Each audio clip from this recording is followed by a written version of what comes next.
আমরাও ছাত্র আন্দোলন করে এসেছি, যেখানেই অন্যায় দেখেছি আমরা প্রতিবাদ করেছি। এমনকি আরজি কর নিয়েও যখন আন্দোলন হয়েছে আমি প্রথম তাদের বাড়িতে ছুটে গিয়েছিলাম। যেদিন ঘটনা ঘটে আমি ঝাড়গ্রামে ছিলাম, ঝাড়গ্রাম থেকে তার বাবা মার সাথে আমি ফোনে কথা বলেছি, তার পরের দিন তার বাড়ি ছুটে গেছি। এবং শুধু তাই নয়, আমি নিজে ধর্ণা মঞ্চে গেছি ছাত্রছাত্রীদের, তাদের ডেকে 3-4টে মিটিং করেছি, তারা যেগুলো বলেছে মেনে নিয়েছি। মাথায় রাখবেন, সিঙ্গুর আর নন্দীগ্রামে কৃষি জমি আন্দোলনের সময় আমি 26 দিন অনশন করেছিলাম। আমার কাছে কিন্তু সরকারের কোনো দূত আসেনি, তারা আমার সাথে কোনো কথা পর্যন্ত বলেনি। হ্যাঁ, তখন তদানীন্তন মাননীয় রাজ্যপাল গোপাল গান্ধী, আমি আজও তার কাছে কৃতজ্ঞ, তিনি দুবার এসেছিলেন। সেদিন কিন্তু বিশ্বনাথ প্রতাপ সিং এসেছিলেন পরের দিকে, সেদিন মহাশ্বেতা দেবী বেঁচে ছিলেন, মহাশ্বেতা দিয়ে এসেছিলেন, কবি সুমন এসেছিলেন, অনেকেই এসেছিলেন। তারপরে আমার দাবি প্রধানমন্ত্রী মেনে নেওয়াতে কৃষি জমি জোর করে দখল করা হবে না। তারপরে আমরা এসে আইন করলাম, তখন কিন্তু আপনাদের কাউকে দেখা যায়নি। নন্দীগ্রামে যখন গুলি চলল, প্রথম যেদিন মারা গেল 14 জন, আমি আমার বইতে আমি আমার দল করতেন আপনারা তখন, তাই আমি লজ্জায় খাতিরে লিখেছিলাম আপনাদের নামটা, যাতে মানুষ আপনাদের ভুল না বোঝে। এটা আমার ভুল ছিল। আজকে স্বীকার করছি আপনারা ছিলেন না, শুধু ছিলেন না, আপনারা আন্ডারস্ট্যান্ডিং করেছিলেন, আপনারা সব জানতেন, আপনারা কেউ সেদিন বেরোননি। তারপরেও আমি যখন গেলাম আমাকে আটকানো হলো, অত্যাচার করা হলো, কাউকে আপনাদের পাইনি আমি। তারপরেও আমি তমলুক হসপিটাল হয়ে যখন নন্দীগ্রামে গেলাম, আমার উপর গুলি চলেছিল, টিয়ার গ্যাস চলেছিল। আমি হসপিটাল থেকে বেরিয়েছিলাম অনশন করার পর, আমার একটা অপারেশন করতে হয়েছিল গল ব্লাডারের। তার কদিনে 2-3 দিনের মধ্যে আমাকে বেরিয়ে যেতে হয়েছিল, আমি অসুস্থ অবস্থায়। তারপরেও যখন 10 জন মিসিং হয়ে যায়, আমি বাড়িতে কালী পুজো থাকতে পারিনি, আমি পার্টি অফিসে ছিলাম, আর ফোনে শুনছিলাম দিদি শুনুন শুনুন গুলির শব্দ। সেদিন আপনারা কোথায় ছিলেন? আপনারা কেউ ছিলেন না।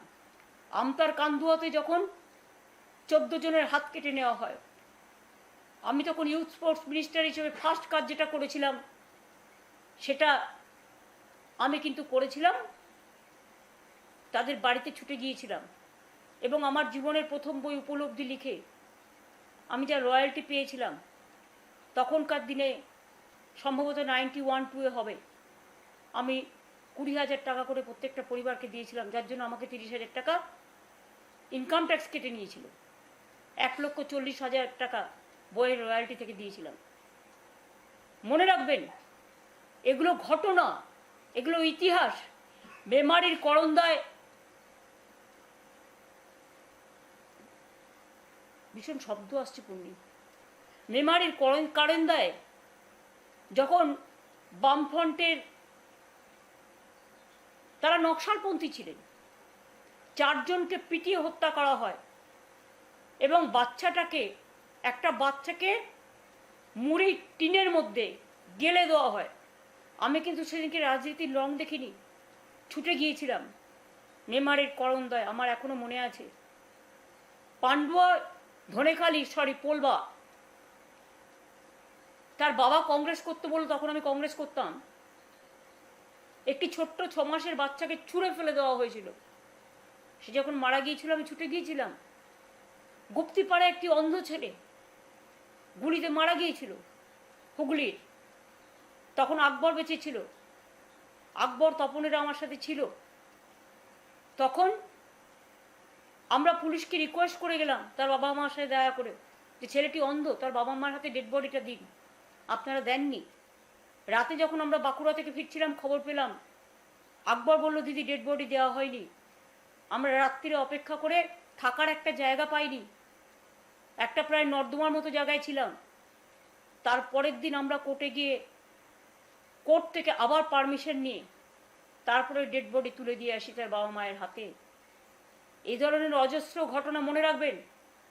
হলদিয়ায় এক সময় মিটিং করতে গেছি, আপনারা মাইক্রোফোন দেননি, আপনারা স্টেজ করতে দেননি, একটা চাওয়ালার কাছ থেকে চা খেতে দেননি। এসব ঘটনা আমরা অনেক দেখেছি।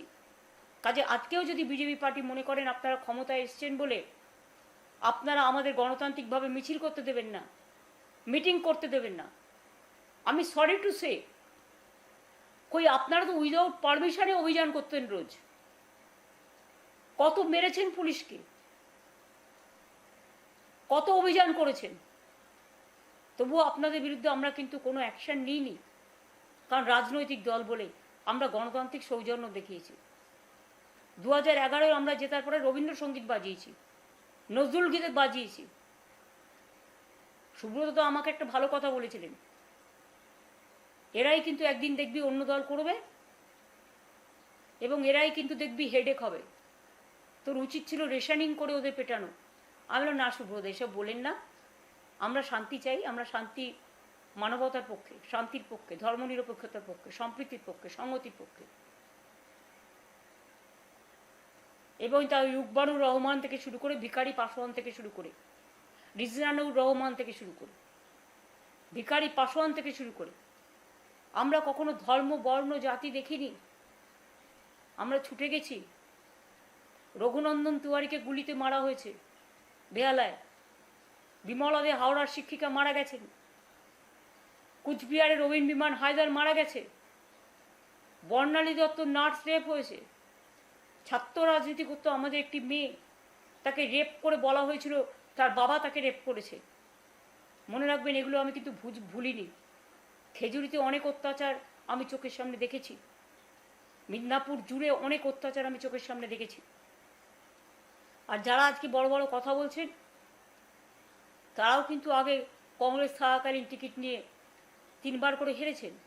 তৃণমূল কংগ্রেসে যখন তৈরি হয়েছিল তখন আপনারা ছিলেন না। তখন মেদিনীপুরের ওখান থেকে লড়াই করেছিল অখিলগিরি সিপিএমের বিরুদ্ধে, এবং অখিলগিরি 2nd পজিশনে গিয়েছিল। আপনারা আপনার পিতৃদেব, যদিও তার বয়সকে আমি রেসপেক্ট করি, তিনি লড়াই করেছিলেন কংগ্রেসের হয়ে, তিনি 3rd হয়েছিলেন। তারপরেও অনেক রিকোয়েস্ট করার পরে আপনাকে আমি টিকিট দিয়েছিলাম, কারণ আপনাদের আমি খুব ভালো চিনতাম। কিছুদিন আগেও তো আপনারা খবর পাঠিয়েছিলেন কোনো কিছুর মারফত। আমি যদি অভিষেককে তাড়িয়ে দিই তাহলে কেউ কেউ চলে আসবেন, আমি নিইনি আপনাদের। তার কারণ আমি আপনাদের খুব ভালো চিনি।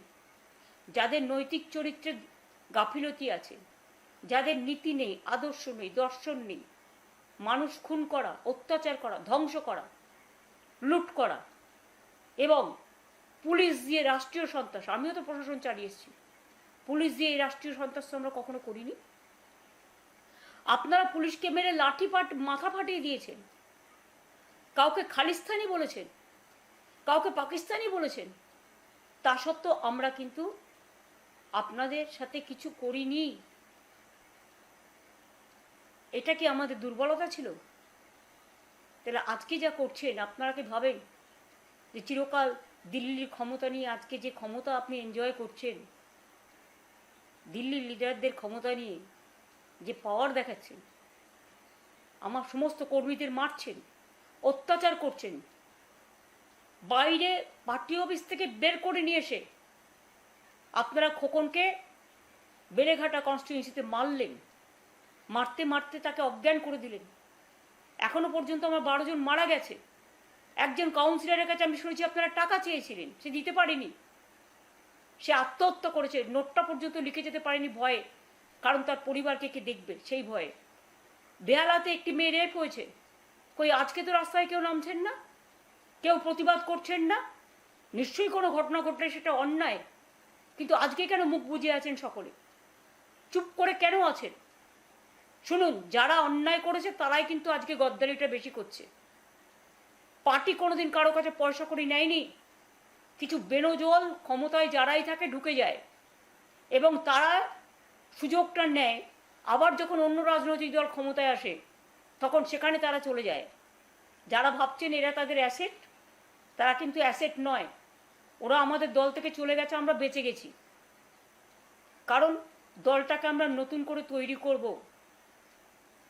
যাতে এই ধরনের লোক আর না আসে। আর আমি সারা জীবন বলে এসেছি, তৃণমূলটা নেতাদের জন্য নয়, কর্মীদের জন্য। আমার কর্মীরা সাথে থাকলেই হবে। নেতারা ভয় পায়, কর্মীরা ভয় পায় না।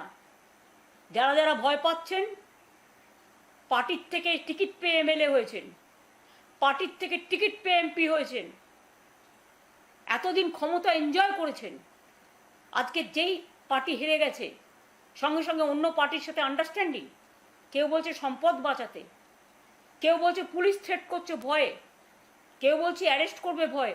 তাহলে হাজার হাজার কর্মীরা যারা অ্যারেস্ট হয়েছে তারা মানুষ নয়? তারা আপনার জন্য খাটেনি? তারা আপনাদের জন্য করেনি? আজকে তাদের কথা একবার চিন্তা করে দেখুন।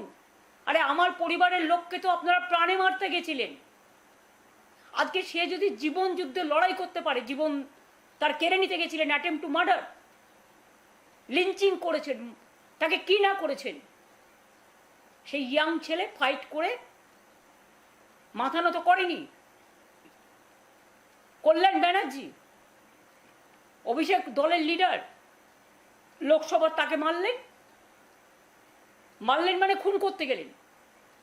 প্রথমে একটা হসপিটালে গেলাম ভর্তি করতে, তারা বলল আমাদের পারমিশন নিতে হবে।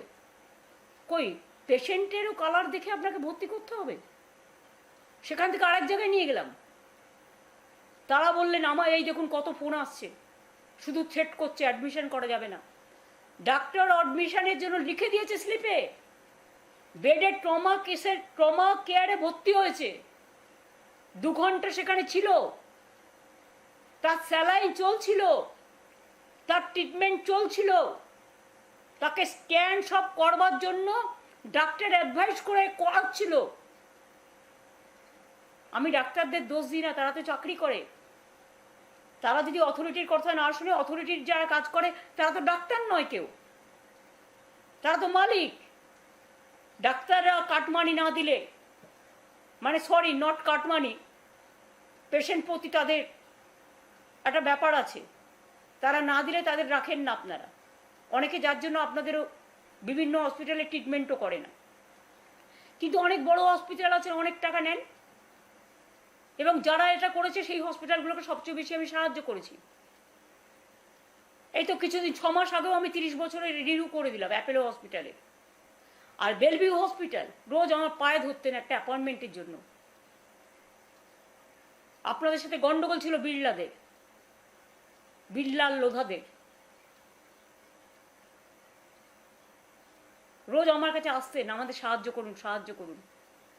আমাদের মেয়র আপনাদের বিল্ডিং করা থেকে শুরু করে সব ব্যাপারে করে দিয়েছে, হেল্প করেছে। আমাকে ডেরেক ওব্রায়েন বলছে, ওর বউ ডাক্তার নিজে, আমাকে ডেরেক ওব্রায়েন বলছে দিদি আমরা ওপিডিতে বললাম 3টে স্ক্যান করব, ইন্টারনাল ইনজুরি আছে কিনা দেখার জন্য, কারণ ডাক্তারের অ্যাডভাইস ছিল। কোনো ওপিডি ভয় নিচ্ছে না, তার মানে মানুষ খেতে পাবে না, মানুষ চিকিৎসা পাবে না। অন্য রাজনৈতিক দল করলে তাকে হাসপাতালে ভর্তি করা যাবে না। এ কোন রাজতন্ত্র, এ কোন স্বৈরতন্ত্র? এটা গণতন্ত্রের নমুনা। যেখানেই আমরা মিটিং করতে যাচ্ছি আপনারা পারমিশন ক্যান্সেল করে দিচ্ছেন আর অ্যারেস্ট করছেন। হুগলিতে তপন মজুমদার চুচুড়ায় বসেছিল অভিষেক বন্দ্যোপাধ্যায় মারার প্রতিবাদে, সে থানায় গেছে ছেলেদের ছাড়াতে, সঙ্গে সঙ্গে তাকে অ্যারেস্ট করেছেন। সমস্ত পঞ্চায়েতে গিয়ে গিয়ে বলছেন রিজাইন করো আমাদের সামনে লুম্পেনরা, মিউনিসিপ্যালিটিতে গিয়ে বলছেন এক্ষুনি রিজাইন করো, পুলিশ বলছে, লুম্পেনদের সাথে নিয়ে গিয়ে পুলিশ বলছে। পুলিশের কি এটা কাজ? পুলিশ কখনো পুলিশ হতে পারে না, পুলিশ তো আইনের রক্ষক, তাদের তো মানুষকে রক্ষা করতে হয়। তারা দে বিকেম ভক্ষক নাও, আমি তাদের দোষ দিচ্ছি না, আমার আন্ডারেও অপশাসন ছিল, আমরা কোনোদিন এ কাজ করিনি। আজকে দেখে আমার লজ্জা হচ্ছে যে একদিন আপনারা আমার সাথে কাজ করেছেন আর আজকে আপনারা ভুলে গেছেন যে আপনারা আইনকে রক্ষা না করে আপনারা একটা দলের কথায় দলতন্ত্র করে মানুষকে অ্যারেস্ট করছেন, এমএলএদের ভয় দেখাচ্ছেন, এমপিদের ভয় দেখাচ্ছেন। অভিষেককে মারবার আগে তো সিকিউরিটি সব উইথড্র করে নিলে, আমার সিকিউরিটি তো সব উইথড্র করে নিয়েছিল, আমাদের সমস্ত এমএলএদের সিকিউরিটি উইথড্র করে নিয়েছেন যারা ছিল, সমস্ত লিডারদের যাদের জীবন সংকটে। আর আপনাদের নেতারা সেন্ট্রাল ক্ষমতায় আছে বলে এক একজনকে আমরা সিকিউরিটি দিতে চাইলেও নিজেরা নেননি। তারা সেন্ট্রাল ফোর্স 10টা 12টা করে গাড়ি নিয়ে ঘুরতেন, 10টা 12টা করে সিআরপিএফ, 20টা 50টা করে আপনাদের সাথে থাকতো, আপনাদের পাহারাদার হিসেবে। যদিও আমাদের কেউ আপনাদের ছুতো না, এখানে একটা টিকটিকি কামড়ালেও এনআইএকে পাঠিয়ে দিতেন, হিউম্যান রাইটস কমিশনকে পাঠাতেন, মহিলা কমিশনকে পাঠাতেন, শিডিউল কাস্ট ট্রাইব কমিশনকে পাঠাতেন, এনআইএকে পাঠাতেন, ইডিকে পাঠাতেন, সিবিআইকে পাঠাতেন, অনেককে জেলে রেখেছেন। তার কিছু না থাকা সত্ত্বেও এরকম অনেক কেস আছে। আর যারা হাত পেতে টাকা নিয়েছে, কই তারা তো আজকে জেলে নেই। যারা খুনের রাজনীতি করেছে, লুট করেছে, তারা তো আজকে জেলে নেই। তাদের কেস তো কম নেই। আজকে এইভাবে আপনারা অত্যাচার করছেন। এমনকি আমি এতদিন পর, যেহেতু বকরিদ ছিল, ইলেকশন ছিল, ছেলেরা ঘরে ফিরতে পারছিল না, আমি নিজেও কোর্টে গেছিলাম। হাইকোর্ট বন্ধ বলে। হাইকোর্ট খুলবে 7 তারিখে, আবার আমরা কোর্ট কেসে লড়বো। আমরা প্রত্যেকটা কাগজপত্র নিচ্ছি, আমরা আইনত সাহায্য করছি সবাইকে। যারা বিজেপির সাথে যাবেন বলে ঠিক করেছেন, মনস্থির করছেন, পার্টির কর্মীদের দেখে নিয়ে কথা বলবেন না। আমি রোজ বিকেলে অফিসে বসি, এবং অভিষেকও বসতো, এখন অসুস্থ বলে বসতে পারছে না, বেড রিডিন বলে। প্রতিদিন আমরা কাগজগুলো নিই, আমরা আইনত সাহায্য দিই। এটা মাথায় রাখবেন।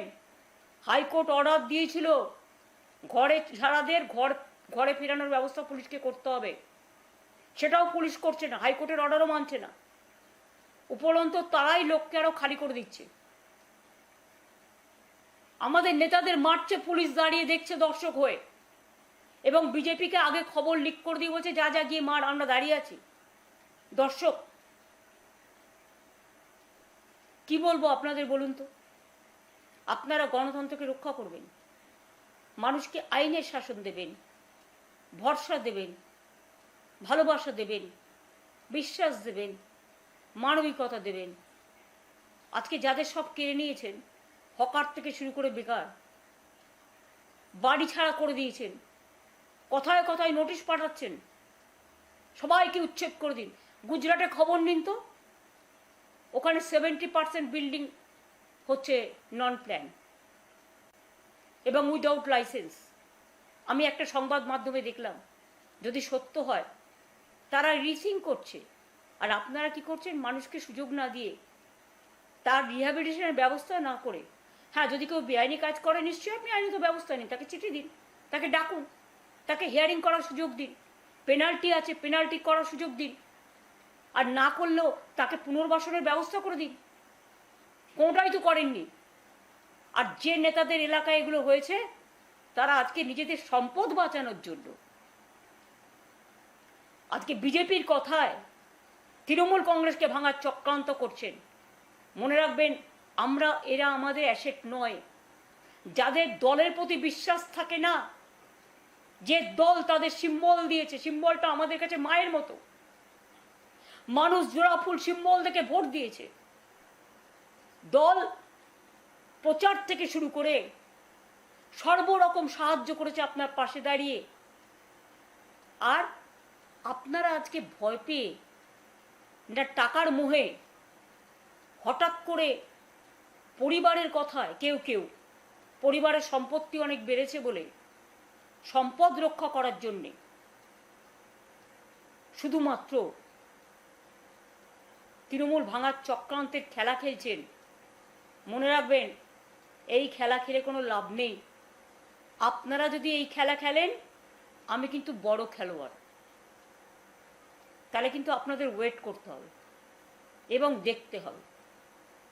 আমি তো 1 সেকেন্ডে অ্যাডজাস্ট করে নিতে পারতাম। যারা আজকে দল ছাড়ছেন বিজেপির সাথে কথায়, আমি তো কোনোদিনও করিনি। কারণ আমি মনে করি আমার একটা আদর্শ আছে, একটা নীতি আছে তৃণমূলের। আমরা ধর্মনিরপেক্ষতা, সম্প্রীতি, সংহতি বিশ্বাস করি। তাই আজ সব ধর্মেই আমরা যাই।